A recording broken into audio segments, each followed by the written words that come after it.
Assalamualaikum warahmatullahi wabarakatuh. Alhamdulillah kita masuk ke hari yang ke-14 ya dalam 21 tips marketing untuk tahun 2021. Di diskusi kali ini saya Faizal Alfa dari PT Fortuna IMAX Trans atau IMAX, konsultan pemasaran yang berbasis di Kota Malang, antusias untuk membahas program yang kedua ya. Jadi di hari yang ke-14 ini kita bicara program yang pertama udah dibahas kemarin ya, di hari yang ke-13. Di hari yang ke-14 ini kita bicara terkait dengan program untuk merawat konsumen yang sudah ada.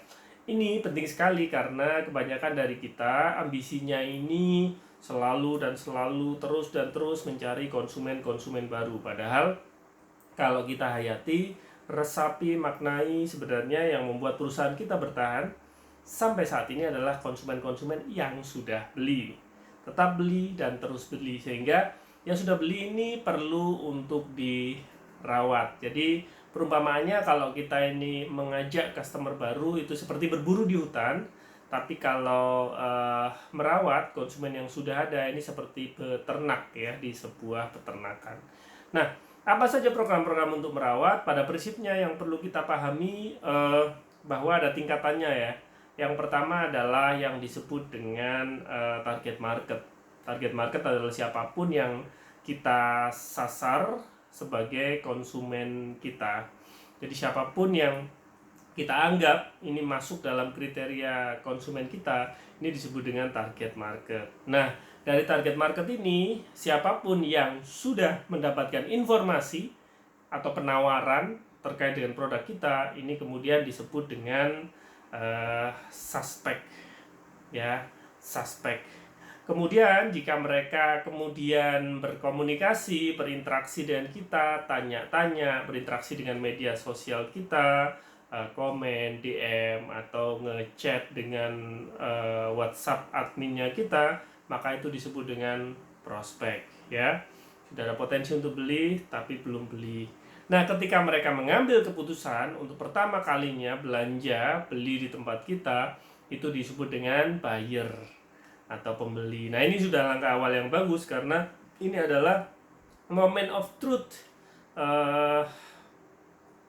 kenyataan atau realitas ketika dari mereka tertarik kemudian benar-benar membeli produk kita. Maksudnya kalau itu memang cocok juga akan terbukti di situ, kalau tidak cocok terbukti di situ, kalau ada catatan atau komplain dari produk baik berupa barang maupun jasa yang kita sediakan juga akan terbukti di situ. Nah, ketika para buyer atau para pembeli ini dalam periode waktu tertentu melakukan pembelian ulang, pembelian yang kedua, pembelian yang ketiga, dan seterusnya, atau kalau itu berupa sebuah langganan, ini berlangganan ke bulan berikutnya dan bulan seterusnya, maka ini disebut dengan customer ya, pelanggan. Nah, tugas kita pada prinsipnya adalah di tahap awal mengubah pembeli ini menjadi pelanggan. Karena kalau pembeli bahasanya ya kayak orang singgah gitu ya, kayak orang singgah, orang yang mampir, nyoba, nyicip.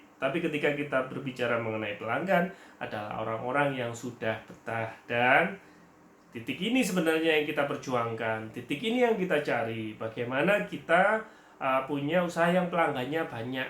Artinya apa? Relevan, matching, fit antara yang kita sediakan dengan yang dibutuhkan oleh konsumen. Nah, apa sih cara-cara untuk merawat pelanggan ini? Yang paling pokok tentu kita mesti kenal, kita mesti tahu datanya seperti apa. Hal-hal yang standar dilakukan di banyak tempat, simple, tapi juga perlu upaya, yakni mengetahui pelanggan ini berulang tahun di tanggal berapa. Dalam sebuah sistem marketing program yang kami jalankan, bahkan kita sampai juga memperdalam datanya, karena ini yang dikontak adalah pelanggannya kita adalah ibu-ibu, maka kita perlu data untuk ulang tahunnya sang ibu, ulang tahunnya sang suami, dan jika dia punya anak-anak juga kita perlu juga tahu anak-anaknya ini pada ulang tahun tanggal berapa di setiap tahunnya ya.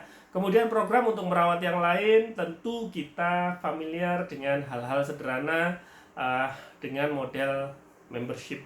Karena membership ini pada prinsipnya adalah mendorong para buyer tadi menjadi konsumen untuk bisa beli terus beli lagi, ya beli terus beli lagi di perusahaan kita.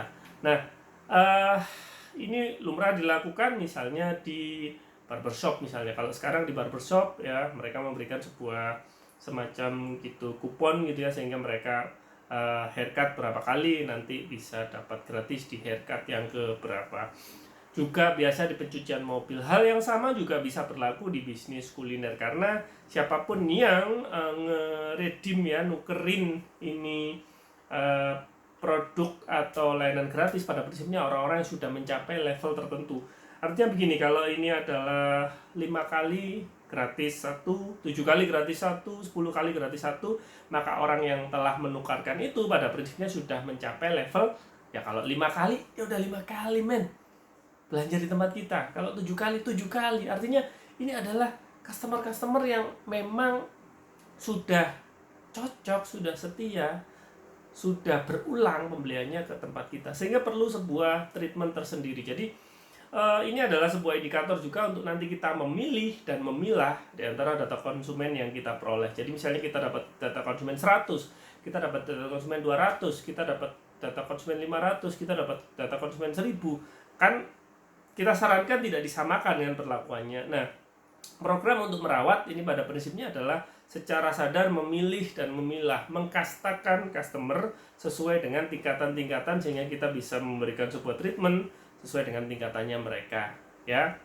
Program untuk merawat yang lainnya adalah bagaimana konten-konten, program-program di media sosial kita juga relevan dengan sang customer. Misalnya kalau ada customer kita, jadi ini tipsnya ketika saya dulu pernah bekerja di sebuah radio, dan pimpinan saya saat itu memberikan sebuah tips. Faisal, kamu akan berhasil jika kamu punya sebuah punya sebuah imajinasi kamu sedang ngobrol dengan siapa. Ya, pekerjaan ini tidak akan berhasil jika kamu berupaya untuk ngobrol dengan semua orang. Jadi meskipun itu sifatnya massal ya, mass gitu ya, radio yang dengerin banyak, beragam, tapi ketika ngobrol tetap ya disarankan saya mengumpamakan ngobrol dengan salah satu orang tertentu. Hal yang sama sebenarnya berlaku di media sosial. Jadi media sosial kita ini bukan berupaya untuk berbicara dengan semua orang ya, tapi pada prinsipnya adalah berupaya untuk berinteraksi dan berkomunikasi dengan orang-orang tertentu yang memang sudah kita tentukan gitu ya. Seolah-olah ngobrol dengan satu orang saja gitu, sehingga nanti yang kena atau yang dapat itu juga orang-orang yang sejenis itu secara spesifik, dan ini akan memudahkan tata kelola pesan yang kita sebarluaskan melalui postingan-postingan dan apa yang kita share di media sosial kita, sehingga tujuannya adalah bagaimana yang awalnya singgah tadi menjadi betah. Awalnya cuman mampir, akhirnya terus menerus melipir. Waduh, enak ya dari mana ya. Awalnya cuman main-main ya, kemudian akhirnya dia berkelanjutan dan betah di tempat kita. Kenapa? Karena kalau dia tidak betah dengan produk dan layanan kita, pada prinsipnya bukan kemudian dia tidak menggunakan produk dan layanan itu kan, dia tetap menggunakannya, tapi tentu dia akan memilih untuk beralih kepada kompetitor.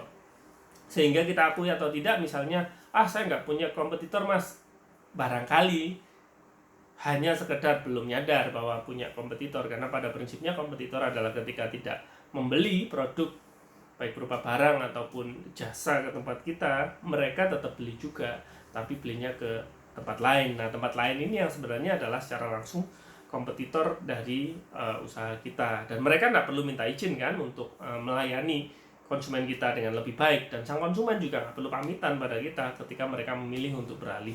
Sehingga menurut saya besarkan dosis untuk lebih mengenal siapa sebenarnya konsumen-konsumen kita yang memang masuk di dalam kriteria pelanggan, dan merawat mereka dengan baik. Karena namanya mengajak sama merawat itu lebih susah merawat ya, karena kita merasa sudah mendapatkan mereka kan, sehingga tidak perlu untuk menjaga mereka tetap berada di tempat kita ya. Itu dulu untuk saat ini program untuk merawat. Jadi pikirkan betul program-program apa untuk merawat konsumen kita tetap untuk belanja di kita. Saya Faisal Alfa dari PT Fortuna IMAX Trans. Jangan lupa klik tombol merah di bawah untuk subscribe dan nyalakan lonceng notifikasinya. Kemudian like, komen, dan share video ini dan video-video sebelumnya terkait dengan 21 tips marketing untuk tahun 2021. Sampai jumpa. Wassalamualaikum warahmatullahi wabarakatuh.